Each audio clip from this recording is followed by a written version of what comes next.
هدومي ادمت شكلي بين صحابي المفروض احس. كانت العيشة صعبة ويا اهله صحابه قالوا شوف لك شغل عشان حالك فرح لما شافه. فنزل تاني يوم يدور في مطاعم ومحلات، كاشير وغسل صحون ومطابخ وحمامات. من 9 الصبح بيسأل لحد اخر اليوم، شايل جوه منه كتير من الهموم. دخل البيت بالليل متأخر فتحت له امه الباب، يومين 3 سكوت ودخل في حالة اكتئاب. اليأس داس عليه وحالته حرجة ما تتوصفش، الطموح الناجحة فجأة فشل حياته ما قدتش.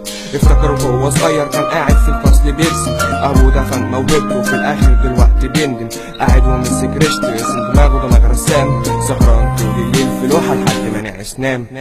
مين اللي قال طريق مش مكتمل؟ ده ربك رحيم وما بيقطعش لحد امل.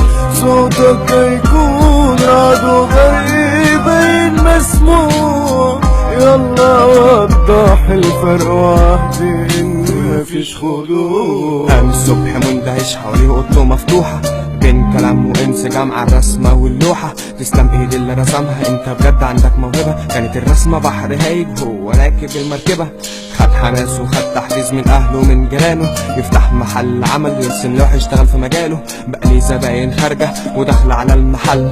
واتعلم انه طول ما في شمس اكيد في ظل، وفعلا رسم حلمه على الخيال قبل الحقيقة. وعرف من الحياة ان النجاح بكذا طريقة، اعمل زي اقف على رجلك كان خلاص فاضل له تاتش. وربك يديلك اللي اصلا كان خيالك ليه ما يوصلش. اللي فاكر انه حلم اتحرق ابراهيم نجي من النار، واللي بيرسم طريقه اتسرق الشمس طالعة مع النهار.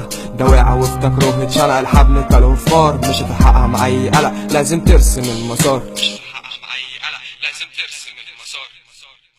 مين اللي قال طريق مش مكتمل؟ ده ربك رحيم وما بيقطعش لحد امل. صوتك هيكون رعد وغريب باين مسموع، يلا وضح الفرق وحدي ان مفيش خضوع.